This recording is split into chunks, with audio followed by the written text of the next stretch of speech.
Hello everyone, welcome to my channel. मैं हूं आपकी होस्ट रश्मि। अब गर्मियों का सीज़न शुरू होने वाला है, समर का, और इस समय हम बहुत सारी बेल वाली सब्जियां लगा सकते हैं और ये बहुत अच्छा टाइम है, बहुत अच्छा टेम्परेचर होता है इस वक्त, जिससे कि वो इजीली ग्रो हो जाते हैं। तो आज मैं आप लोगों को कुछ सही तरीका दिखाऊंगी कि कैसे हम उनके बीज से उन्हें उगाते हैं और किस तरह से उनका जो सीडलिंग होते हैं उनको ट्रांसप्लांट करते हैं। तो चलिए चलते हैं हमारी वीडियो में। मैं आप लोगों को अभी कुछ सीड्स दिखा रही हूँ जो कुछ इस तरह से हैं, जो मैंने लगाया है अपने गार्डन में। यहाँ पे देखें, ये ककड़ी है, ये तरबूज है।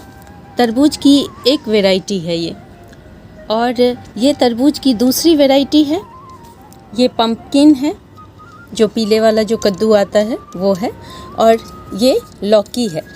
तो इस तरह से हमने ये सीड, ये देखें, ये सीड ग्रीन कलर के इसलिए हैं क्योंकि ये केमिकली ट्रीटेड होते हैं जिससे कि ये सीड ख़राब ना हो। तो ये आपने सीड देखा। अब इसे क्या करना है,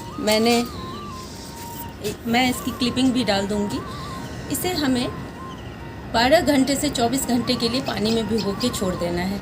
उससे क्या होता है कि इसके जो ऊपर की परत होती है वो सॉफ्ट हो जाती है, जिससे हमारा टाइम बच जाता है। क्योंकि ये बड़े सीड होते हैं, तो जब हम इसे मिट्टी में डालते हैं तो ये टाइम ले लेते हैं और हमें लगता है कि हमारा सीड उग नहीं रहा जल्दी से।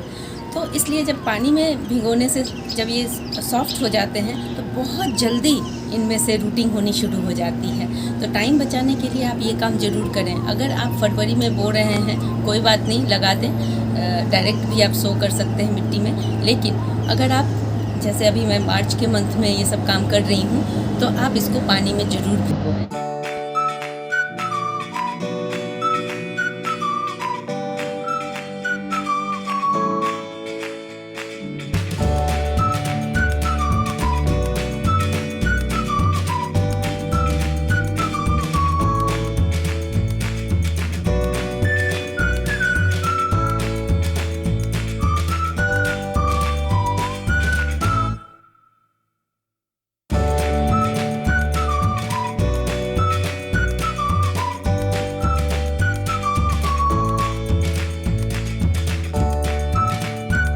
देखें, यहाँ मैंने कुछ सीड लगा रखे थे।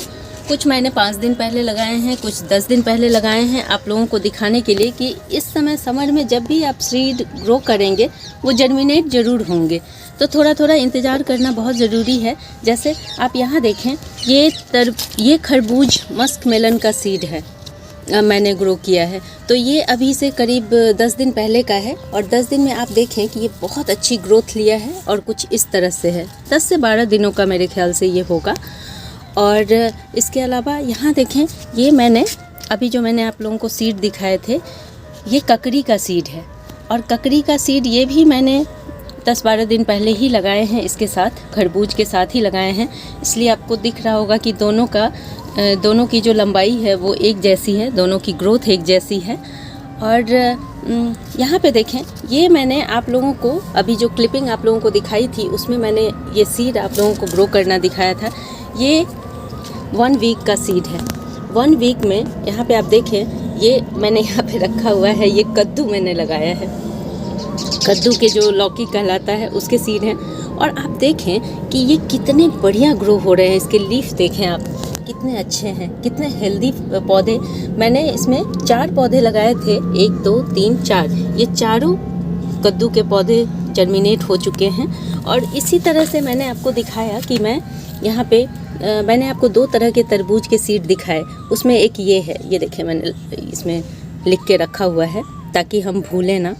तो ये तरबूज के सीड हैं और ये भी काफ़ी हेल्दी हैं, आप इनके कलर से ही देख सकते हैं। और आपको यकीन नहीं होगा कि ये मेरी नॉर्मल मिट्टी है, जो मेरी गार्डन की सॉइल है, उसी में मैंने ये सीड लगाए हैं। अगर आपका टेम्परेचर बिल्कुल सही है और आप ऑर्गेनिक तरीके से अपनी मिट्टी प्रिपेयर करते हैं, तो आपका जो सीड है, इसको किसी अलग से ट्रीटमेंट की ज़रूरत नहीं होती है, किसी अलग मिट्टी की ज़रूरत नहीं होती है। सिर्फ आपको ध्यान रखना है कि आपकी मिट्टी पोरस होनी चाहिए, आपकी मिट्टी सख्त नहीं होनी चाहिए। जो सख्त मिट्टी होती है उसमें जर्मिनेट होने में बहुत दिक्कत होती है, क्योंकि हमारा जो सीड होता है जब उसमें से छोटे छोटे प्लांट निकलने शुरू होते हैं तो वो इतने नाजुक होते हैं कि सख्त मिट्टी से वो निकल नहीं पाते बाहर। इसलिए भी बहुत टाइम ऐसा होता है कि हमारा सीड ख़राब हो जाता है। तो हमें बताया जाता है कि हम उसके लिए कोकोपीट लें, सैंड लें, उसका मिक्सचर तैयार करें। अगर टेम्परेचर सही है और आपकी मिट्टी सही है तो आपको ये एक्स्ट्रा काम करने की ज़रूरत नहीं है। आप ऑर्गेनिक तरीके से जब गार्डनिंग, हमेशा मैं ऑर्गेनिक वे बताती हूँ आप लोगों को, उस तरह से अगर सीड लगाएंगे तो उसका एक उदाहरण मैं देना चाहती हूँ। देखिए, इसमें मेरे फ्लावर लगे हुए हैं। इस पॉट में आप देख रहे हैं ये पिटूनिया का फ्लावर लगा हुआ है और यहीं पे मैंने ये मस्क मेलन के सीड ग्रो कर दिए थे। और आपको यहाँ पे दिखाऊं, यहाँ पे लिखा भी हुआ है। इस तरह से मैंने याद रखने के लिए एक स्टिक भी लगा रखी है जिस पे खरबूज लिखा हुआ है। तो इस तरह से मैं साइड में ही इतने सारे सीड ग्रो कर दी और ये बहुत सारे सीड हैं, सारे के सारे ग्रो हो गए हैं। ये मिट्टी अच्छी होने का संकेत है। अब देखें, मैंने आप लोगों को दिखाया कि किस किस तरह से मैंने ये सीड ग्रो किए हैं। तो मैंने तरबूज, खरबूज, ये जो ककड़ी है, ये तरबूज की एक दूसरी वैरायटी है। आप देखेंगे कि सेम टाइम में मैंने ये एक वैरायटी ग्रो की और ये एक दूसरी वैरायटी तरबूज की ग्रो की, लेकिन आप दोनों के ग्रोथ में अंतर साफ देख सकते हैं। इसलिए हर बीज का अपना एक कैरेक्टर होता है, अपनी एक टाइमिंग होती है। उस टाइमिंग का वेट जरूर करें। मैंने 3 सीड डाले थे इसमें। आप देखें, एक बहुत अच्छा जर्मिनेट हुआ, एक थोड़ा वीक है उससे, और एक अभी जर्मिनेट हो ही रहा है।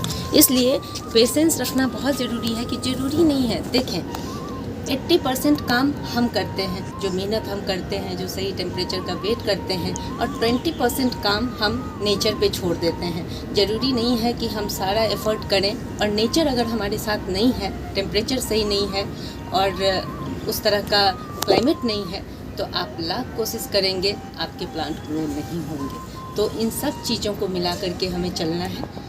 तो और एक और चीज़, ये जो आप खरबूज की ये सैपलिंग देख रहे हैं, ये सैपलिंग मैंने कहीं अलग से मैंने सीड नहीं मंगाया है। जो मेरे पहले वाले जो पिछले साल के खरबूज थे, उन्हीं के सीड को मैंने धो के सुखा के रख लिया था।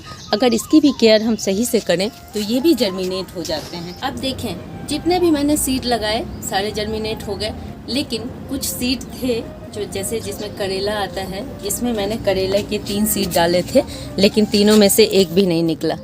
अभी मैं वेट करूँगी क्योंकि कुछ सीड होते हैं जो जर्मिनेशन में टाइम ले लेते हैं। तो अभी एक ही वीक हुआ है, इसलिए हमें इंतज़ार करना है कि ज़रूरी नहीं है कि हम सोचें कि ये सारे जर्मिनेट हो गए, ये क्यों नहीं जर्मिनेट हुआ। तो इसमें टाइम देखेंगे और अब हम जानेंगे कि कैसे हम सीडलिंग को ट्रांसप्लांट करते हैं और किस टाइम में ट्रांसप्लांट करते हैं, वो कितना बड़ा हो जाए। तो जैसे कि मैं ककड़ी को ट्रांसप्लांट करके आप लोगों को दिखाऊंगी। तो मैंने आप लोगों को ककड़ी के प्लांट दिखाए, तो आप देख सकते हैं कि ये ट्रांसप्लांट करने के लिए बिल्कुल रेडी हैं। जब आपका प्लांट 5 से 6 इंच का हो जाए तभी उसको ट्रांसप्लांट करें, ताकि उसको शॉक ना लगे, वो अच्छे से स्टेबल हो जाए। और मैं आप लोगों को दिखाने जा रही हूँ, इसके लिए मैंने कोई स्पेशल मिट्टी तैयार नहीं की है। एक रूल कह लें या एक बात कह लें जिसको आप फॉलो करके आप बहुत सारी परेशानी से बच जाएंगे जो समर वेजिटेबल लगाने में। वो है कि अगर आपने पहले की जो आपकी मिट्टी है उसमें से कोई हैवी फ्रूटिंग वाला कुछ इस तरह का फ्रूट नहीं लिया हो या कोई सब्जी नहीं ली हो, तो आप आराम से बिना बहुत ज़्यादा खाद के और बिना बहुत ज़्यादा एक्स्ट्रा प्रिपरेशन के आप उसी मिट्टी में अपने छोटे सीडलिंग को लगा सकते हैं, क्योंकि इस स्टेज में इनको बहुत ज़्यादा खाद की ज़रूरत नहीं पड़ती है। तो मैं क्या करूँगी, चूँकि मेरे सारे जितने भी पॉट्स हैं ऑक्यूपाइड रहते हैं इस वक्त, किसी में फ्लावर लगे हुए हैं, किसी में ये देखें, ये कोलियस का प्लांट है। इसको हटा के मेरा ये बड़ा गमला है 15 इंच का, मैं इसमें ककड़ी को लगाऊंगी। और इसके लिए मुझे इसे निकालना पड़ेगा, क्योंकि इसकी भी लाइफ ख़त्म हो गई है। कोलियस की लाइफ 1 साल 1.5 साल से ज़्यादा नहीं रहती है, अदरवाइज़ वो अच्छे नहीं दिखते, लेगी होते जाते हैं। तो आप देखिए इसकी क्या स्थिति हो गई है। मैंने बहुत सारी कटिंग्स इसमें से तैयार कर ली हैं, अब मैं इसको हटा दूंगी। क्योंकि ये बहुत ज़्यादा न्यूट्रिशन नहीं लेता है, इसलिए हमारी मिट्टी अभी भी बहुत सही है और अच्छी है।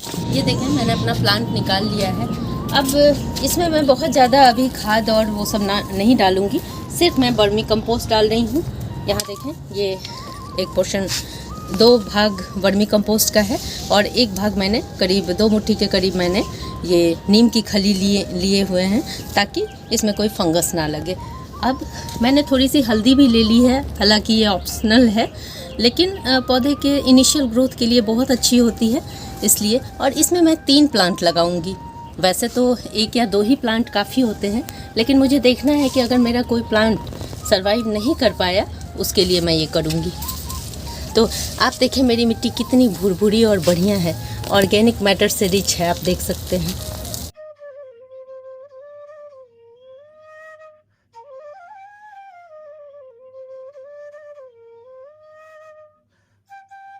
इसे लगाने जा रही हूँ। एक्स्ट्रा प्रिकॉशन के लिए मैं इसमें थोड़ी सी हल्दी डाल दूँगी क्योंकि ये इजीली अवेलेबल है ताकि ये फंगस से बचे रहें। इस तरह से इसको सिक्योर करते हुए आप अगर इस तरह से लगाएंगे तो सक्सेसफुल रहेगा आपका ये। हालांकि हमने नीम खली डाली हुई है, लेकिन फिर भी बहुत आराम से इसे ढक देना है, बहुत ज़्यादा प्रेशर ना लगाएं।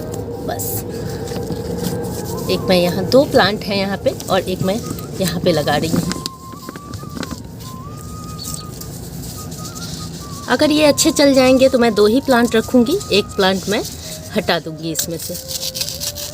तो सबसे पहले तो आप जो बेल वाली सब्ज़ी लगाते हैं उसके लिए बड़े ग्रो बैग का चुनाव करें जो 15 इंच एटलीस्ट हो, क्योंकि ये काफ़ी फैलते हैं। ये देखें बहुत आराम से, देखें रूट बॉल इसकी बहुत बढ़िया। अब हम इसी तरह से इसको ट्रीट कर लेंगे। सिक्योर कर दिया हमने, बस।